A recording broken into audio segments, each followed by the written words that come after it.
Muy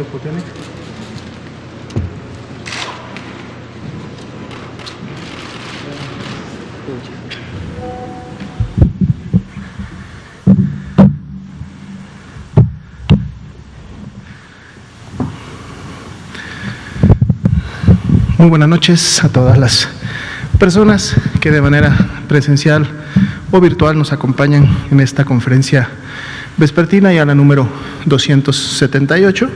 Como todas las noches estamos transmitiendo desde Palacio Nacional, aquí en la Ciudad de México, en relación a la actualización del tema de COVID-19 y lógicamente cuál está siendo el comportamiento de la epidemia en el país y en el mundo. Vamos a presentar precisamente el día de hoy las actualizaciones a la estadística nacional. También presentaremos información en relación a cómo se está desenvolviendo la epidemia en otras regiones de la OMS y algunos datos complementarios. Vamos entonces a iniciar, si me lo permiten, con las primeras diapositivas. Nos vamos a parar para explicarlas mejor. Bien, comentábamos conferencia vespertina número 278, también en este día número 191 de la nueva normalidad, caracterizada por las intervenciones del semáforo de riesgo epidemiológico, a través del cual precisamente cada una de las 32 entidades federativas, conociendo su nivel de riesgo, puede implementar las acciones necesarias para disminuir o bajar de ese nivel de riesgo y una vez alcanzados los niveles de riesgo más bajos, pues continuar implementando acciones para poder mantenerse en el mismo. Veamos nuestra siguiente diapositiva. Recordemos que estamos también en este marco de los 16 días de activismo contra la violencia hacia las mujeres. Hoy ya es el día número 13 y el llamado que queremos hacer esta noche es precisamente que a veces es difícil reconocer que se vive en una situación de violencia, pero cuando esta ya es identificada, cuando la persona, en este caso la mujer, reconoce que se encuentra siendo violentada en alguna de las diferentes maneras que hemos estado precisamente comunicando en estos días, no dudes, no estás sola, pide ayuda. Lógicamente la ayuda puede ser requerida a un familiar, a un amigo, a algún conocido de manera directa, pero si no, también está la línea de vida 800-911-2000, en donde recibirán atención especializada en relación a la problemática que pudieran estar reportando, pero si además esta violencia generó alguna afectación a su salud, algún problema que debe de ser atendido de manera urgente, entonces hay que marcar al 911, que es la línea de emergencia, para que pueda recibir la atención médica lo más oportunamente posible y así evitar complicaciones en relación a cualquiera haya sido el tipo de violencia sufrida. Si vemos la siguiente diapositiva, vamos ahora a repasar el semáforo de riesgo COVID. Precisamente este está o entra en vigencia a partir del día de hoy, lunes 7 de diciembre, y estará en vigencia hasta el 20 de diciembre. Recordemos que cada vez que el semáforo se actualiza tiene una vigencia de 2 semanas, a través de las cuales las entidades entonces pueden hacer los arreglos correspondientes para responder de acuerdo a su nivel de riesgo. Como pueden ver, del semáforo para estas 2 semanas, la gran mayoría de las entidades, 24 de ellas, se encuentran en un nivel de riesgo alto, que es precisamente el color naranja.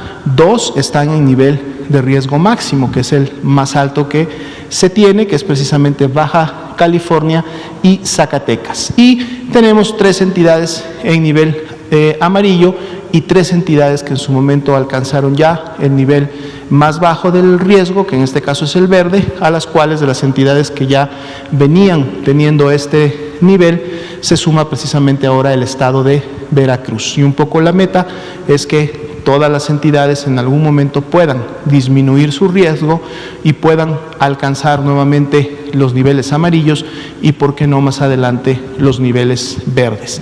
Las acciones se hacen en función de cada uno de los niveles de riesgo, recordando que de manera general, mientras más alto el nivel de riesgo, pues bueno, menor debe de ser la movilidad, menor deben de ser los aforos de los lugares públicos que están abiertos, algunos inclusive deberían de estar cerrados para efectos del color y atender o dar servicios solamente a domicilio bajo ciertas también medidas estrictas, y en la medida que baja el nivel de riesgo, pues bueno, las actividades económicas, laborales y de índole similar pueden en un momento determinado empezar a incrementarse, pero siempre con las medidas de prevención y de seguridad. Veamos la siguiente diapositiva. Entramos ahora sí de lleno a la parte de la estadística. Hace menos de 2 días estábamos ya rebasando los 3 millones de personas, en este caso para el día de hoy, más de 3.023.000 personas, las que han sido clasificadas como casos sospechosos de la enfermedad y por lo tanto han ingresado a los diferentes protocolos, tanto de atención médica como aquellos que les permiten acceder a los procesos a través de los cuales pueden ser confirmados o descartados de la enfermedad. De hecho, la mayoría de ellos, estamos hablando de un 48%, han sido ya descartados a través de una prueba negativa a COVID-19. Estamos hablando de 1.456.073 personas que están en esa clasificación, pero así también, y en las barras de color café en la parte inferior, tenemos distribuidas aquellas personas que también han sido ya confirmadas, son los casos confirmados de COVID-19, que para el día de hoy son 1.182.249. Dentro de este grupo se encuentran aquellas personas que también lamentablemente han perdido la vida a consecuencia de las complicaciones que sabemos tiene esta enfermedad, sobre todo en grupos vulnerables, en personas con comorbilidades, y de ahí la importancia de poder seguirse cuidando, protegiendo y previniendo de la enfermedad. Para el día de hoy, 110.074 son estas personas que lamentablemente han perdido la vida. Ya veíamos que desde que abrimos con la semana 48, y esto suele suceder siempre al inicio de una semana epidemiológica, bueno, tuvimos una disminución del porcentaje de positividad, 41% es el que tenemos registrado hasta el día de hoy para la semana 48, y esto se ve como un decremento nuevamente de ese 45 que en su momento tuvimos durante prácticamente 3 semanas consecutivas, es decir, nos acercamos más al número de que cada 4 de 10 personas que tienen signos, síntomas respiratorios de enfermedad, pues terminan finalmente clasificándose como COVID-19. Las demás pueden estar padeciendo alguna otra enfermedad respiratoria producida por un virus o una bacteria diferente al SARS-CoV-2. Si vemos la siguiente diapositiva, actualizamos también la información para los casos estimados. Esta semana abríamos con un descenso, no es un descenso muy pronunciado, y cuando no tenemos un descenso muy pronunciado sabemos que podemos terminar la semana en nuevamente un ascenso o en su caso en una meseta. Para el día de hoy, y la diferencia entre la semana 47 y 48 es de al menos un menos 5%.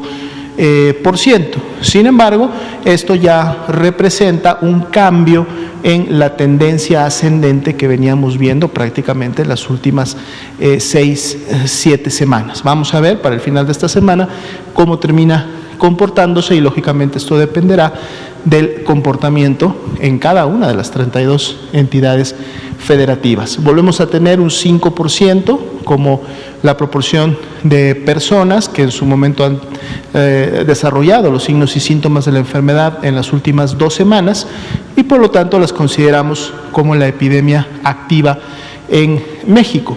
El resto de las personas, es decir, este otro 95%, pues bueno, padecieron COVID en algún momento del 2020, desde los primeros casos que se dieron a finales del mes de febrero. Así también, 873.555 son las personas que se consideran ya se encuentran recuperadas y por lo tanto, lógicamente, no tienen ya COVID en este momento.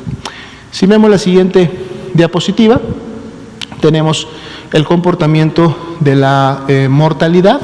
Siempre vemos que cuando hay un incremento en la ocurrencia de los casos.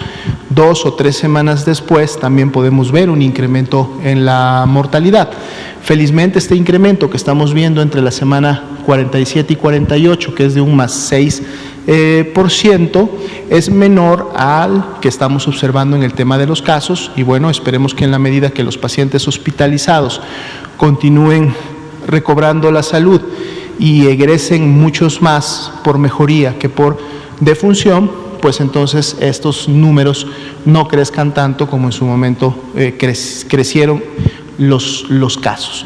Menos 37% sería el diferencial general, es decir, entre la semana 28, que es la que más defunciones tuvo en un momento o hasta el momento de la epidemia en México, y la semana 48, que es la última que tenemos graficada.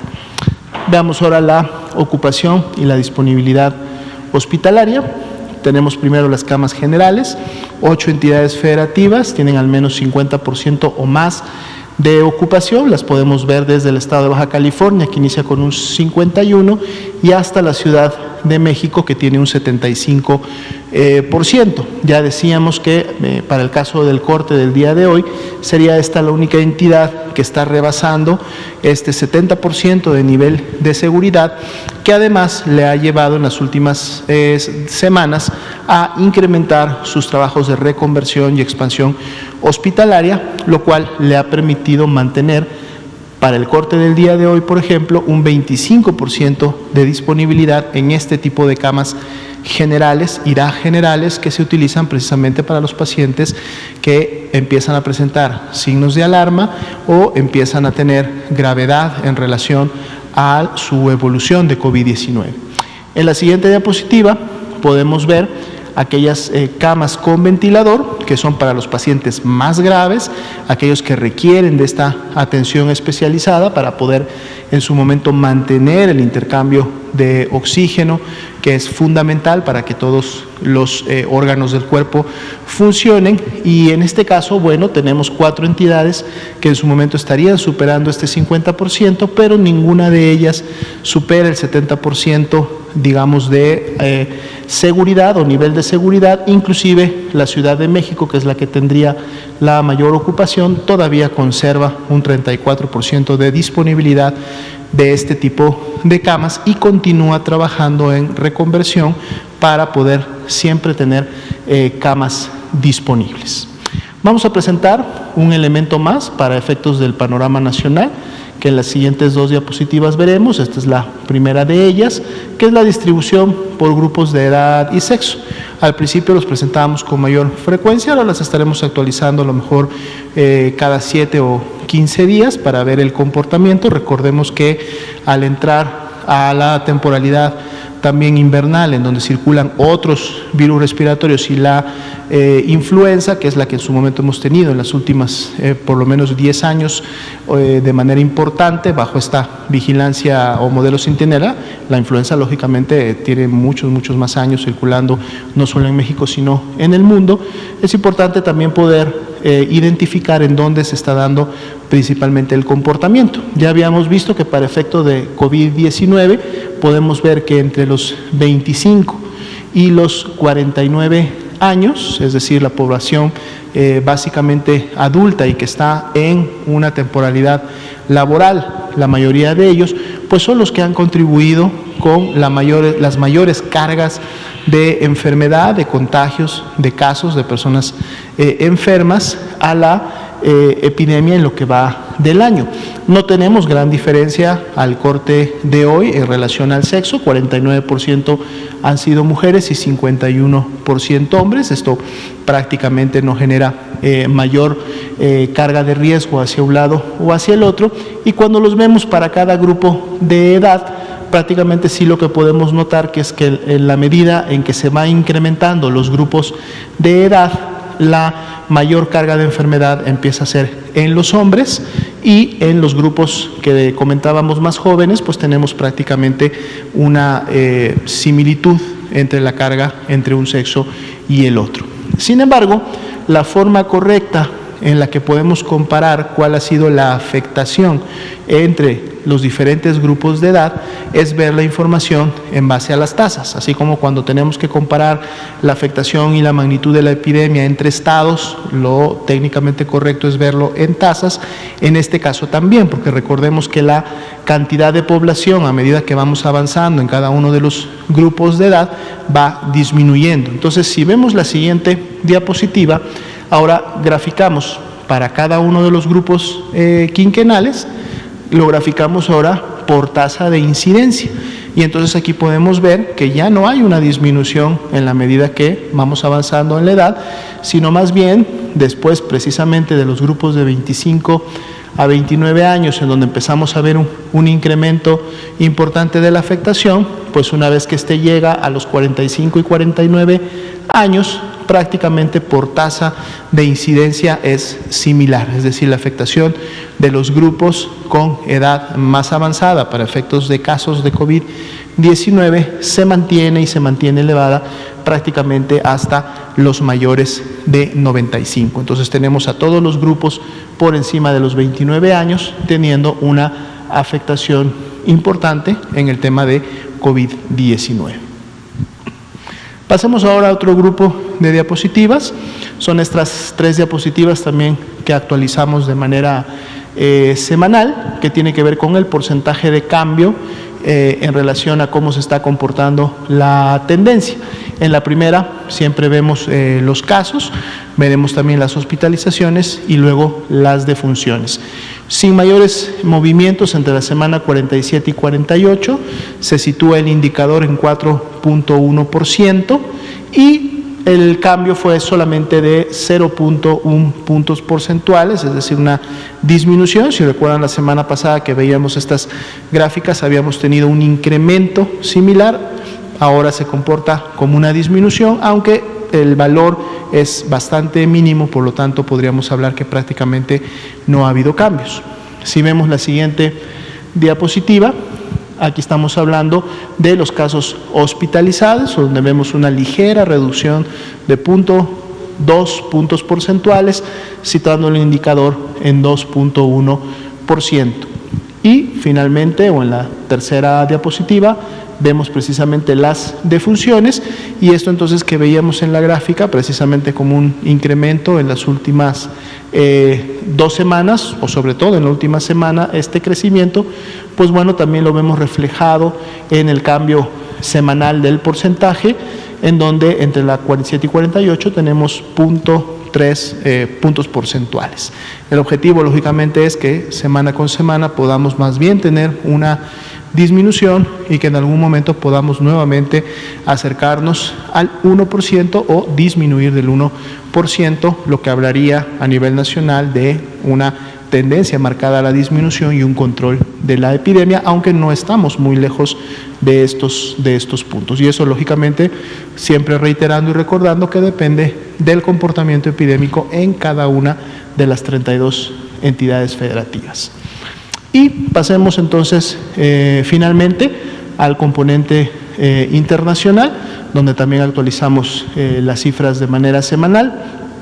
Podemos ver que la epidemia activa, la pandemia en este caso ya activa en el mundo es del 12%, o sea, esa es la proporción de casos, más de 7.783.000 personas las que han iniciado con signos y síntomas en los últimos 14 días. Y de este grupo, el que ha contribuido con un 45.5%, es decir, con la mayoría de estos casos en los últimos 14 días, es precisamente la región de las Américas, y vemos cómo la región de Europa, en materia de casos de personas que enferman, ha empezado ya nuevamente a disminuir.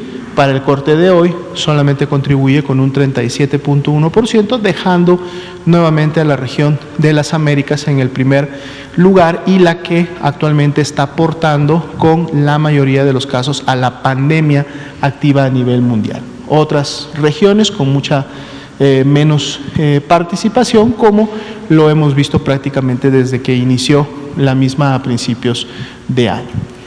Si vemos la siguiente diapositiva, vemos el comparativo precisamente entre estas 6 regiones, Ya decíamos que las tres primeras, Pacífico Occidental, África y Mediterráneo Oriental, al menos en comparación a las siguientes tres, no mostraban una magnitud ni una carga de enfermedad importante, aunque en el caso del Mediterráneo Oriental también ha visto incrementada su actividad en relación a lo que ocurría a mediados del año, pero definitivamente no en la misma magnitud que la ha presentado Asia Sudoriental, Europa y América. De estos últimos tres, vemos que Asia Sudoriental todavía continúa con una tendencia descendente de su epidemia, después de que hace aproximadamente 3 meses alcanzó como grupo territorial su primer ANME. En el caso de Europa, incremento importante también hace 2-3 semanas, pero aquí vemos precisamente lo que está generando que Europa ya no sea el primer lugar o que no esté contribuyendo con una gran carga de casos, porque precisamente vemos que hay una tendencia descendente ya en el continente europeo marcada, la cual no vemos todavía en el continente americano. Más bien en el continente americano seguimos viendo una situación de incremento y en donde los casos continúan creciendo. Vamos a ver hasta dónde esto se va a mantener, recordando que ambos continentes, tanto América y en este caso la región del norte, que es la que más está contribuyendo con estos casos, y la región europea, pues bueno, estamos cursando y entrando a la temporada invernal más importante. Si vemos la siguiente diapositiva, vemos ahora el comportamiento de las defunciones diarias. Misma situación para las primeras 3 regiones, y idénticamente para el Mediterráneo Oriental, en donde también sus defunciones se han incrementado en las últimas semanas. Asia Sudoriental sigue disminuyendo sus defunciones, aunque ha tenido más bien un comportamiento de meseta en las últimas semanas, y a diferencia de los casos, aquí sí vemos todavía a Europa con un comportamiento, con una ocurrencia importante en relación a las defunciones, aunque pareciera que así como lo está logrando en su curva de casos, parece también que en relación a la curva de defunciones empieza a haber un ligero descenso en la última semana, lo cual pudiera generar también esta tendencia en las siguientes. En el caso de América, estamos en un incremento por efecto de las defunciones, llegando o inclusive superando, aunque todavía por poco, lo observado en meses previos de la pandemia en la región de las Américas. Si vemos la siguiente diapositiva, son 2 más, esta es la penúltima. Aquí vemos el comportamiento, pero en curvas de casos nuevos por millón de habitantes, precisamente para hacer comparativa las alturas y los comportamientos de las curvas entre las diferentes regiones. Podemos ver que ahora, la que digamos para el corte de la fecha del 5 de diciembre, América del Norte es precisamente la que está teniendo la mayor carga de enfermedad por millón de habitantes y por día en relación a las otras regiones. Está prácticamente por alcanzar el nivel que tenía Europa hace aproximadamente 3 semanas. Sin embargo, para ya la fecha del corte, Europa está por debajo de la región de América del Norte. América del Sur, ya veíamos la semana pasada que empezaba a tener un patrón de incremento y nuevamente una tendencia ascendente. Vemos que está continuado, y a pesar de que América del Sur se encuentra ingresando más bien a su época de verano, sabemos que esto de todas maneras no limita la transmisión, y sobre todo dependiendo de las acciones que se hayan en su momento tomado. Y aquí vemos nuevamente América del Sur con un patrón de crecimiento. Vamos a ver en las siguientes semanas si se mantiene o los países del Cono Sur pueden en su momento llevar acciones de control que permitan una disminución. Asia, África y Oceanía hemos visto prácticamente en todas las actualizaciones que mantienen este comportamiento que es más basal para efectos de cómo se ha comportado la pandemia hasta el momento.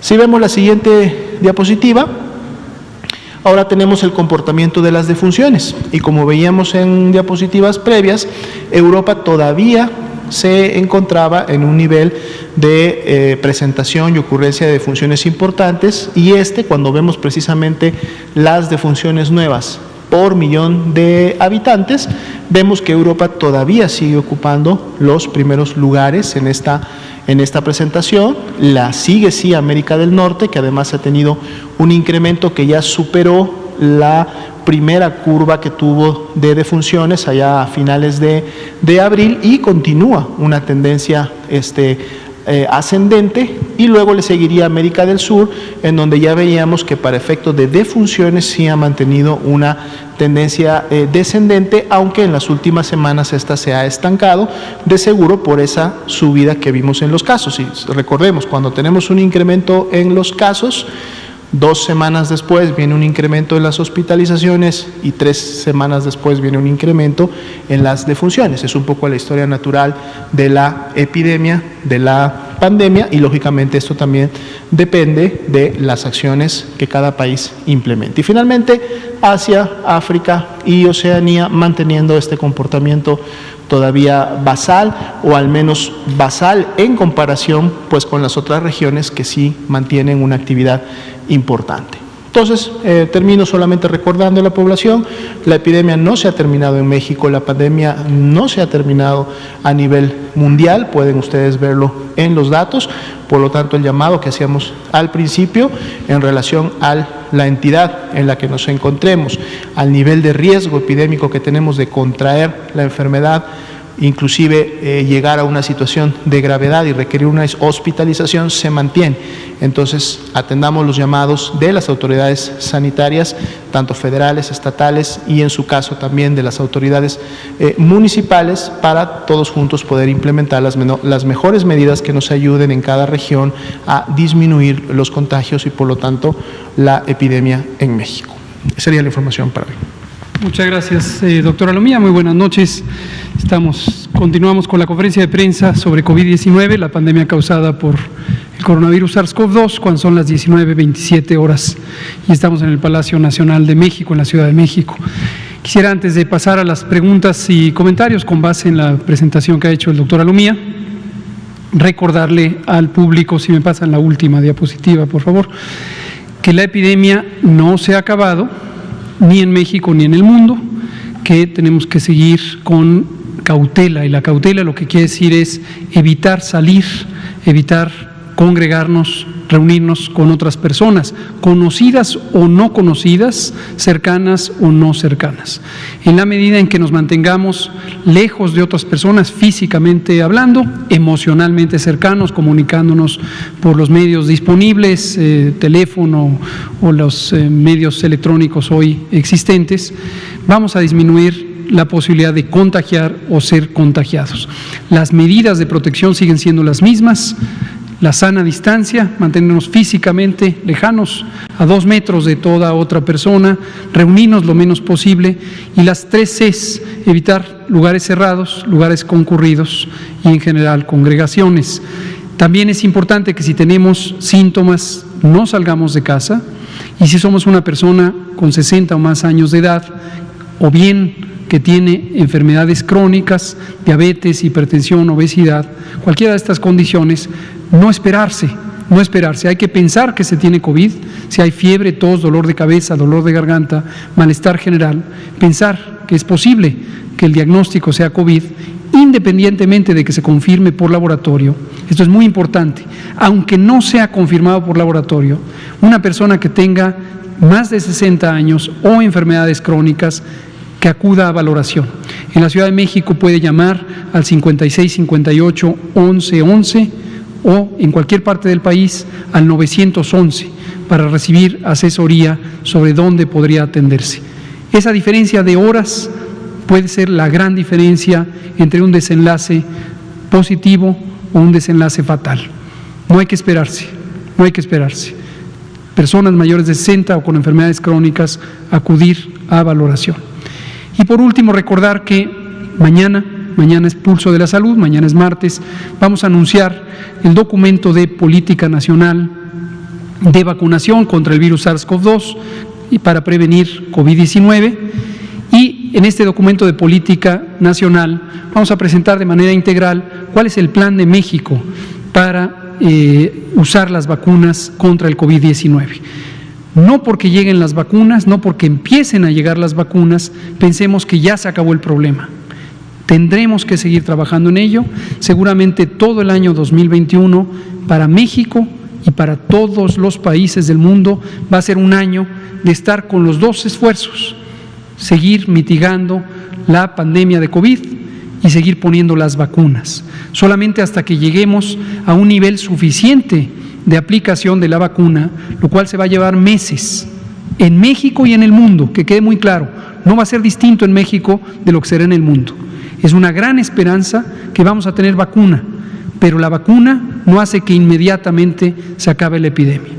Y vamos a explicar mañana, en el Pulso de la Salud, el doctor Alcocer y un servidor, en qué consiste este plan y por qué fue diseñado así, cuáles son sus fundamentos técnicos.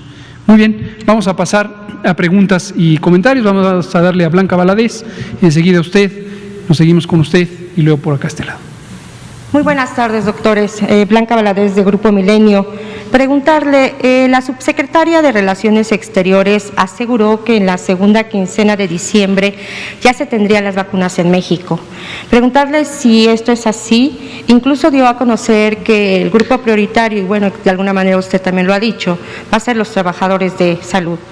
Otra cosa que comentó y que me llama mucho la atención es de que comentó que con los contenedores que tiene diseñados Pfizer es suficiente para poder llegar al lugar donde se van a aplicar las vacunas y no es necesario contar con los ultracongeladores. No sé si esto es así o ustedes qué plan tienen. Yo sé que mañana van a dar detalles, pero sí sería importante que aclararan. Finalmente ella ya lo está dando a conocer.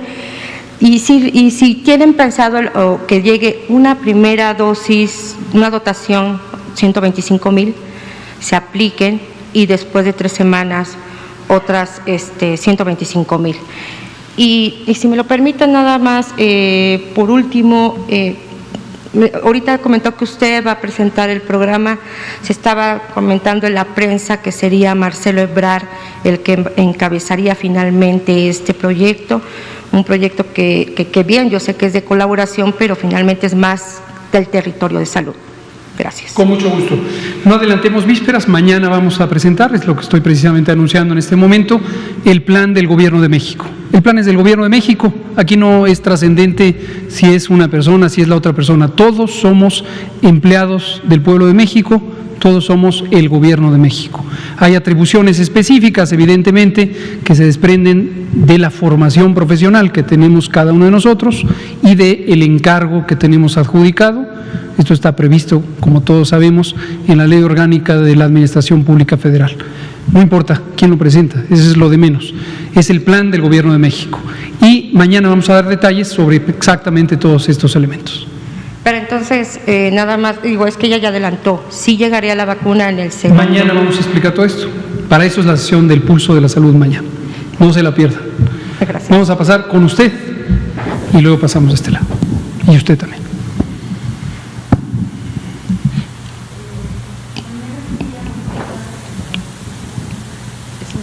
Es un día muy importante, como estaba comentando hace un momento. La gente está curiosa, la gente, vamos a hablar del pueblo, vamos a hablar de la gente, vamos a hablar de las personas, vamos a hablar de quienes están más desesperados porque llegue la vacuna, de quienes están más desesperados por la manera cómo se van a distribuir, de qué manera, sobre quiénes son los primeros. Los primeros estaban comentando, como dijo el presidente, también es cuestión de salud, los profesionales de la salud. Verdaderamente cómo se va a distribuir esto, si también son los niños de la tercera edad, los adultos y en esta ocasión también los niños. ¿Cómo es el sistema que van a manejar? Mañana lo vamos a explicar. Para eso es la sesión de mañana. Gracias. Por favor, usted.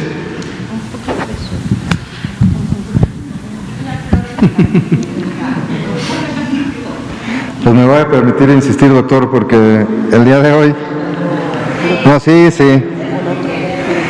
Déjame preguntar lo que sea mi libertad, ¿no, amigo? El alma mater, una de las almas mater de la doctora Lomía, Johns Hopkins, tiene su protocolo de entrega.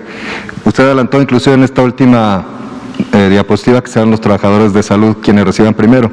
¿A qué voy? El día de hoy que Jalisco supera las 5,000 muertes, porque yo vengo de allá, el gobernador en un evento público, Enrique Alfaro, que ha sido su público detractor también, avisa que va a entregar él las vacunas primero al sector magisterial, contrariando los protocolos internacionales y seguramente a los suyos.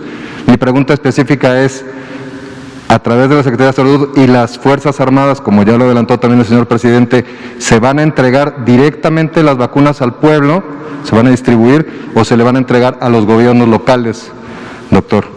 Con mucho gusto, mañana lo vamos a explicar. No se preocupe. Bien, lo que les puedo decir es lo siguiente. Si hacen memoria, si dan seguimiento a las cosas, se acordarán que el miércoles pasado, en esta conferencia de prensa, yo anticipé que presentaríamos el Plan Nacional. Y dije precisamente en el próximo Pulso de la Salud, que es mañana. Y di los términos generales. El Sistema Nacional de Salud en México está descentralizado para ciertas funciones, pero hay ciertas otras que se consideran materia de salubridad general y la Ley General de Salud establece con claridad cuál es competencia estatal y cuál es competencia federal. Y en los asuntos de salubridad general hay elementos específicos. En el título 8º de la Ley General de Salud se contempla el tema de prevención y control de enfermedades. Y se establece cuáles son los elementos en donde las entidades federativas coadyuvarán. Por supuesto, es importantísima la colaboración de los gobiernos estatales, pero aquí se trata de una política de Estado. Una política de Estado. Estado no me refiero a entidades federativas, es el Estado nacional. Hay un solo Estado mexicano, es en los Estados Unidos mexicanos. Entonces, no tiene sentido andar anticipando vísperas sobre actividades que puede hacer una persona u otra. Quien quiera contribuir, quien quiera entregar vacunas en un sentido simbólico, supongo que no se refiere a materialmente entregar las vacunas, porque esto se hace por parte de personal especializado en salud, pues siempre es muy bienvenido. Por ejemplo, la Universidad Nacional Autónoma de México, nuestro muy querido y respetado doctor Graue, ha anunciado que convocó a voluntarios, personas voluntarias que pudieran integrarse a brigadas de vacunación. Esto es parte de lo que hemos estado en conversaciones institucionales con los centros públicos de educación. En su momento, no para el mes de diciembre, en su momento el esfuerzo de vacunación va a requerir ciertas medidas no convencionales que nos ayuden a acelerar el proceso de vacunación. Pero aquí es importantísimo tener claridad. Esto es una atribución del Gobierno de México, no hay duda. Muchas gracias. Liliana Noble, Pulso Saludable. Buenas noches, Liliana Noble, de Pulso Saludable. Doctor Gatell, se publicó en la revista Nature Microbiology este nuevo medicamento Molnupiravir, es un antiviral y que en el estudio dice, o más bien describe que en 24 horas se puede eliminar el SARS-CoV-2 del organismo. Y también habla en una parte del estudio que esto pudiera venir a modificar un poco la visión o el panorama que se tiene versus las vacunas. ¿Cuál sería la opinión que usted tiene al respecto? Y doctora Lomía, ¿cuáles serían estos signos y síntomas que tendríamos que tener los ciudadanos ahora que son la época invernal y de estos virus de la gripe comunes, para no espantarnos, pero sí poner mucha atención? Y qué pasa con estas faringitis, etcétera? Me hace pensar que pudiera estar en riesgo de ser subdiagnosticado el COVID-19. Gracias. Muchas gracias. ¿Quieres contestar sobre esto, por favor? Claro, con mucho gusto. De hecho, debemos de recordar, y eso es importante para toda la población, que las diferentes enfermedades respiratorias tienen prácticamente un inicio muy similar en relación a los signos y síntomas. Si comparamos las dos principales, COVID-19 causada por el virus SARS-CoV-2 y la influenza causada por los diferentes tipos y subtipos de virus de la influenza, todos normalmente van a iniciar con un poco de fiebre, dolor de cabeza, malestar general, los clásicos signos y síntomas de los catarros, es decir, las mucosidades, el escozor de la nariz, los estornudos y, lógicamente, la tos. En mayor o menor intensidad, normalmente estos vienen presentes. Aquí lo importante y lo que hay que recordarle a la población es que si yo me identifico dentro de un grupo de riesgo, es decir, soy una persona que padece hipertensión, que tengo a lo mejor diabetes, que tengo algún grado de obesidad, que soy una mujer embarazada, en el caso de la influenza soy un menor de 5 años y en el caso de ambas enfermedades tengo más de 60 años, o tengo una enfermedad que me produce una disminución de mi sistema inmunológico, o estoy en tratamiento por algún tipo de cáncer y eso también me genera una disminución de mi sistema inmunológico. Cuando se presenten los primeros síntomas, debo de demandar atención médica profesional, porque aquí es donde el profesional de la salud, más allá de que pueda ser COVID, influenza o alguna otra enfermedad respiratoria, es la que podrá implementar y normar la mejor terapéutica en relación a la respuesta que yo pueda estar teniendo, porque si bien es cierto puedo tener un inicio muy similar, luego en la evolución, y sobre todo si pertenezco a estos grupos de riesgo vulnerables, pues es en donde puede venir entonces la gravedad del problema, y es donde pueden venir las complicaciones, y producto de estas complicaciones la muerte.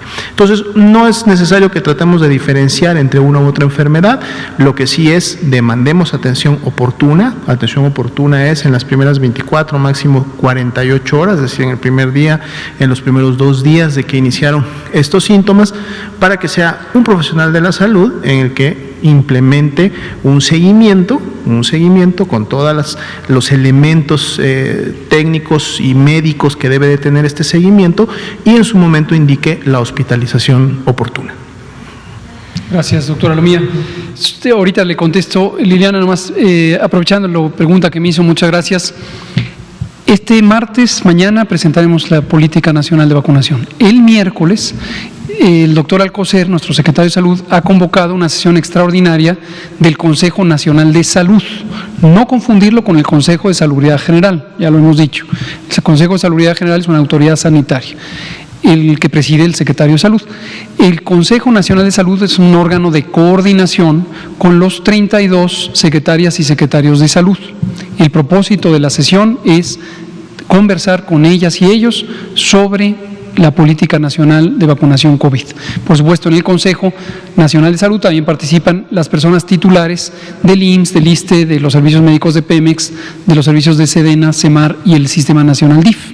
Y ahora participa como invitado permanente también el maestro Juan Ferrer, titular del INSABI. Entonces, ese es el propósito. ¿Por qué lo digo? Aprovechando su pregunta muy amable, precisamente para recalcar la importancia de coordinación. Aquí no es de que cada quien se le ocurra hacer una cosa o la otra. Las políticas públicas están definidas cómo se coordinan y para eso es. El jueves, la secretaria de Gobernación, la ministra Olga Sánchez Cordero, ha convocado a la reunión quincenal con la Conferencia Nacional de Gobernadores, la CONAGO, donde siempre tenemos un tema que es COVID-19, para directamente a los gobernadores, la gobernadora de Sonora y la jefa de gobierno de la Ciudad de México, comentarles sobre esta política nacional de vacunación contra COVID. Entonces, hay todo un esquema de coordinación, el sector salud tiene sus instrumentos y en general el gobierno tiene sus instrumentos. Muchas gracias. El consejo va a ser a las 11 de la mañana, el miércoles. Aquí va a ser por vía virtual. Y sobre esto que menciona Liliana, de un fármaco que se llama Molnupiravir, un nombre comercial un poco peculiar, efectivamente es un medicamento, es un profármaco que es un análogo de los ácidos nucleótidos, en este caso nucleósidos, formados sintéticamente, y el propósito es inhibir la replicación del virus. Originalmente se diseñó como un posible fármaco para la prevención y tratamiento de la influenza. Ya se han mostrado ciertas utilidades en los ensayos clínicos fase 2, hasta ahí ha llegado. No hay todavía ensayo clínico fase 3. En estudios animales, es decir, la fase preclínica, se ha evaluado contra el SARS-CoV-2, pero todavía ni siquiera hay fase clínica 1, 2 y mucho menos 3. Esta noticia que circuló ampliamente por México y por el mundo, de que en 24 horas disminuye la propagación del virus en especies animales, en hurones. Es un modelo experimental animal. Habíamos comentado ya en muchas ocasiones este curioso fenómeno de la vida contemporánea hoy, con los medios electrónicos de comunicación, la noticia se genera en un sitio, recorre el mundo y ya queda una idea de que es un medicamento útil para prevenir COVID-19. No todavía. Está en una fase de experimentación en animales, ni siquiera hay fase clínica para el COVID. Todos que quisiéramos que sí, que obviamente fuera muy rápido, la investigación se encontrara en la fase clínica 1-2, que es seguro y eficaz, y después se probara en fase clínica 3 y eventualmente pudiera ser de gran utilidad. Pero la noticia está más rápida y más especulativa que la evidencia científica.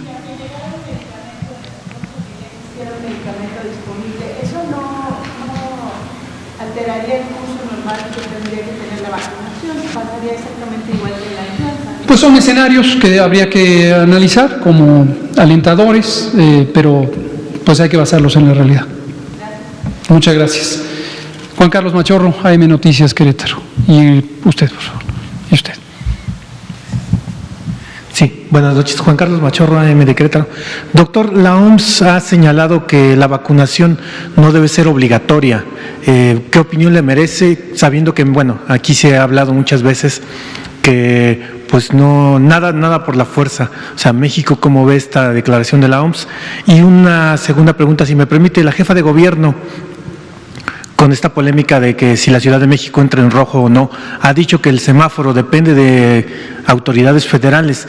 En caso de ser así, ¿qué señal se espera para que la Ciudad de México entre en rojo? Porque sabemos que parece que nos dijeron salgan y contágiense, y muchos periódicos se ha difundido y redes sociales que todo el fin de semana, bueno, fue una mar de gente en las calles y todo esto.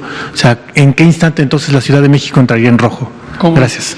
Le respondo primero la segunda pregunta. Con la jefa de gobierno tenemos una conversación extraordinariamente fluida, amigable, frecuente. Somos un mismo equipo. Justamente hoy a las 6 de la tarde tuvimos la reunión COVID semanal con el señor presidente, en donde participa una buena parte del gabinete federal ampliado, y nos acompaña invariablemente la jefa de gobierno.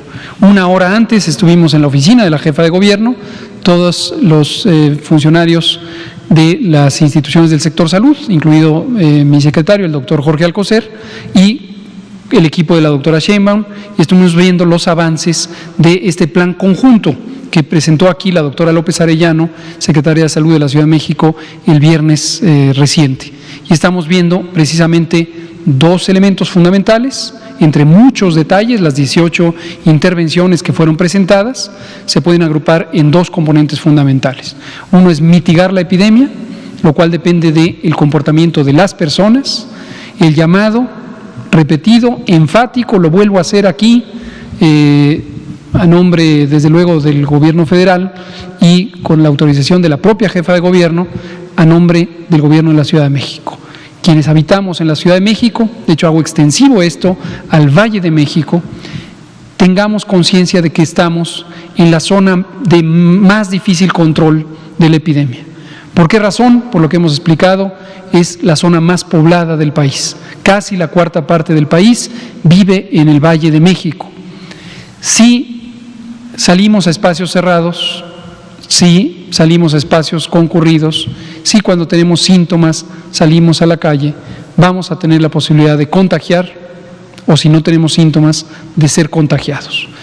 Es muy importante tomar conciencia de eso. El señor presidente, él mismo, el viernes inmediato pasado, hizo un llamado muy enfático a la solidaridad y la conciencia de las personas. Si usted sale y usted tiene síntomas, o usted tiene el virus SARS-CoV-2, usted se lo va a transmitir a alguien más. Ese alguien más podría ser una persona desconocida y usted nunca se va a enterar de que esa persona enfermó.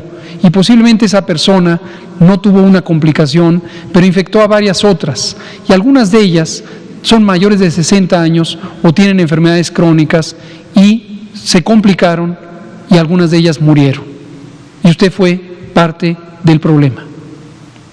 Puede ser que esa cadena de transmisión finalmente se le revierta y le llegue a un familiar suyo que tenga 60 años o enfermedades crónicas y también tenga un desenlace fatal.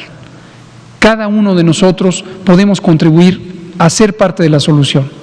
Esto lo enfatizamos en la Ciudad de México por la trayectoria que vemos, como ha dicho la doctora Sheinbaum, del crecimiento en el número de hospitalizaciones diarias, el número de casos y también el número de defunciones. Están incrementando las defunciones en la Ciudad de México. Por eso queremos que lo más pronto posible se reduzca la movilidad. La movilidad es un reflejo de qué tanto salimos y nos reunimos con otras personas. Entonces, si logramos todas y todos actuar solidariamente, como lo ha venido haciendo México, el pueblo de México, desde el inicio de la epidemia, también en el Valle de México vamos a lograr atenuar, mitigar la epidemia.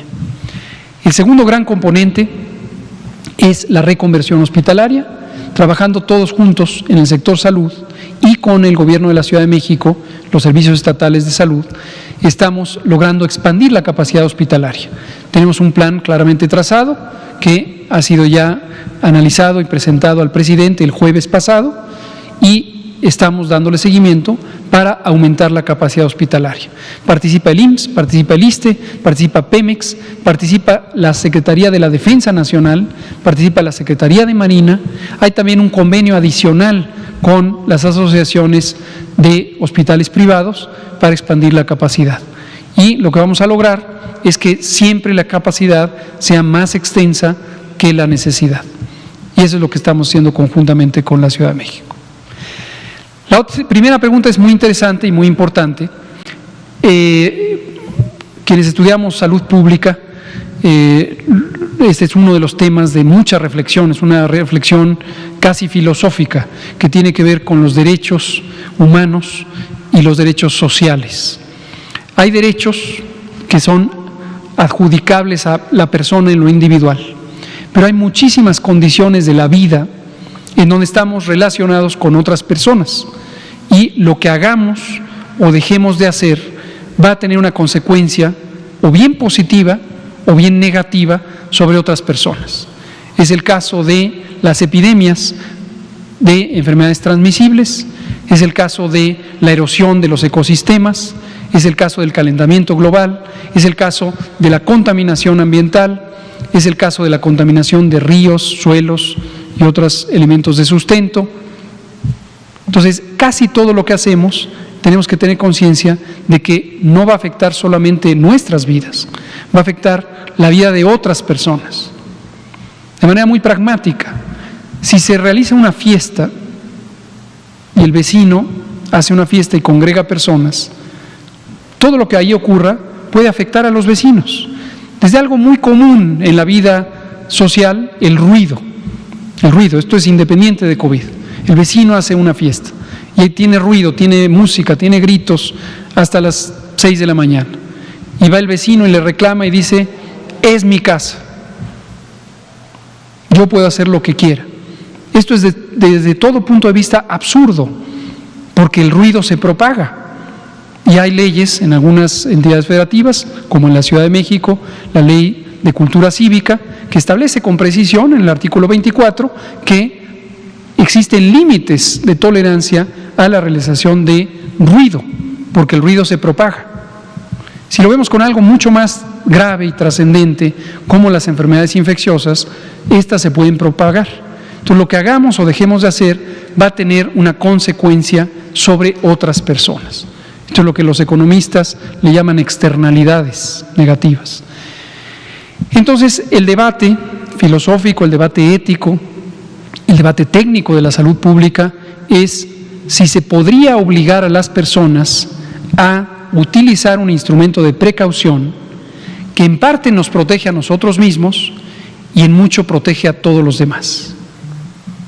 Y en general este debate se resuelve respetando las libertades individuales, por importante que es la prevención hacia los demás, no se puede imponer sobre las libertades individuales el uso de un instrumento, como puede ser una vacuna, para proteger a todos los demás. Y en la historia de la epidemiología, en la historia de la salud pública, existen casos muy interesantes sobre las consecuencias de la libertad y la protección de los demás. Es muy interesante esto. Muchas gracias. Por favor, usted. Perdón, no, está la compañera. Y después usted. Nos quedan pocos minutos, son las 19:55. Gracias, muy buenas noches. Paola Betancourt de Canal 6 Multimedios Televisión. Justamente sobre este tema que comentaba Juan Carlos acerca del semáforo rojo en la Ciudad de México, preguntarle qué fue lo que se ha dialogado con las autoridades de la Ciudad de México, si, piensan mantener estas medidas de reconversión y aguantar con el semáforo naranja, y ahorita en este momento entonces no será viable pasar a semáforo rojo a pesar de que se han incrementado las hospitalizaciones y defunciones aquí en la Ciudad de México, o qué es lo que se ha dialogado con las autoridades de aquí. Como hemos dicho en innumerables ocasiones, también el semáforo no se trata de una negociación. El semáforo es un instrumento técnico que mide un riesgo. Y hay 10 indicadores que se conocen, son públicos. El documento técnico del semáforo está en nuestro portal coronavirus.gov.mx, y lo que indica es, a partir de información objetiva, cuál es la condición de la transmisión del virus, medida por 2 indicadores, de la ocupación hospitalaria, medida por 3 indicadores, del riesgo de mortalidad, medido por 2 indicadores, etcétera. El instrumento lo que permite es una medida universal para todo el país, con la misma metodología. Por eso, cuando en meses atrás hubo este debate de que cada estado quería tener su semáforo, pues todos, al final, creo que todo el mundo se convenció de lo que era bastante evidente: no sirve tener un solo instrumento. Pongamos un análogo. Es como una báscula. Una báscula es un instrumento objetivo para medir el peso. Y voy a poner un ejemplo del box. Hay boxeadores que juegan en distintos pesos: mini mosca, mosca, gallo, welter, semicompleto, completo. Y entonces pueden querer que un boxeador de mayor peso pelee en una división de menor peso. Y si está en el límite, pueden tener la aspiración, el propio boxeador y sus personas entrenadoras, de que esté inmediatamente por debajo del límite para que pueda pelear en la división de abajo. Se pesa en la báscula y la realidad le dice que excede el peso reglamentario para la división en la que quiere pelear. Tiene 2 posibilidades. Una es modificar sustancialmente su condición corporal, su condición física, con una serie de ejercicios durante un tiempo relativamente prolongado, y modificar sustancialmente esa realidad. Otra es tratar de modificar en forma acelerada esa realidad. Por ejemplo, y esto es algo que se sabe ocurre en la práctica del boxeo, restringiéndose de consumir agua, quizá restringiéndose de alimentos en algunos días previos. Hay quien dice que hasta se usan diuréticos, lo que asumo que es ilegal en términos de los reglamentos boxísticos. Y puede ser que con estas 2 modificaciones ya esté en el peso necesario. Pero lo que jamás puede ocurrir es que se modifique la báscula. Porque si se altera la báscula, entonces el instrumento objetivo ya no nos sirve de nada. Ya no podemos confiar en la realidad medida por el instrumento objetivo. Igual opera el semáforo. El semáforo es una medida objetiva y con base en ella tenemos que juzgar la realidad. ¿Podemos modificar la realidad? Sí, expandiendo la capacidad hospitalaria y reduciendo la transmisión. Son las medidas, o reduciendo la mortalidad. Entonces, esto es lo que se hace. Lo que estamos haciendo en colaboración con la jefa de gobierno de la Ciudad de México, la doctora Claudia Sheinbaum, y su equipo de trabajo, incluida la doctora López Arellano, la secretaria de Salud, es justamente modificando esta realidad para tener mayor capacidad hospitalaria y tener menor transmisión. Ese es el objetivo. Gracias. Última pregunta, nos queda medio minuto. Sí, buenas noches, Arturo Pavón de Chapucero Network en redes digitales. Para preguntarle, antes que nada, a alguien como yo que no sabe mucho de esto, las vacunas son para prevenir. Ok. Usted al principio de la pandemia había manifestado que probablemente al final del año entre el 70 y el 80% de los mexicanos nos habríamos ya contagiado de este virus. Mi pregunta, atendiendo a la lógica, es, bueno, en mi caso, si yo ya lo tuve, no presenté ningún síntoma, ¿quiere decir que ahorita yo ya soy inmune y no necesito la vacuna? ¿Sería mejor dejársela a quienes están más expuestos o que nunca tuvieron los síntomas? Gracias por preguntarlo. Esto es parte de las consideraciones que se han tenido no solamente en el grupo asesor de vacunas en México, sino en el propio grupo asesor de vacunas en la Organización Mundial de la Salud. Y ha habido algunas consideraciones y evidencia científica para respaldar esta idea. Posiblemente quien ya tuvo COVID-19 en una forma asintomática o sintomática leve o incluso sintomática grave, posiblemente ya quedó protegida o protegido. Y quizá tiene menor urgencia de ser protegido con una vacuna. Ese es el planteamiento. Hasta el momento, las recomendaciones tanto del grupo internacional en la OMS como del grupo en México es que si bien esto pudiera ser teóricamente cierto, es mejor considerar suficiente dotación de vacuna para también cubrir a las personas que han sido expuestas a COVID-19. ¿Por qué razón? Porque aún que ha pasado casi un año desde el inicio de la epidemia, todavía no se conoce con certidumbre cuál es el comportamiento de la inmunidad frente al COVID-19. Y no hay ninguna garantía hasta el momento de que esa inmunidad necesariamente fuera duradera y de que necesariamente la potencia de la inmunidad adquirida por una infección, particularmente si fue una infección leve, pudiera ser protectora ante una segunda exposición. Entonces, en el caso de México, estamos considerando tener suficiente vacuna para que, independientemente de que se haya padecido COVID-19, podamos tener vacunas para todas y todos. Muchas gracias. Son las 20 horas con un minuto. Les invitamos mañana al Pulso de la Salud, donde presentaremos la Política Nacional de Vacunación contra COVID del Gobierno de México. Muchas gracias.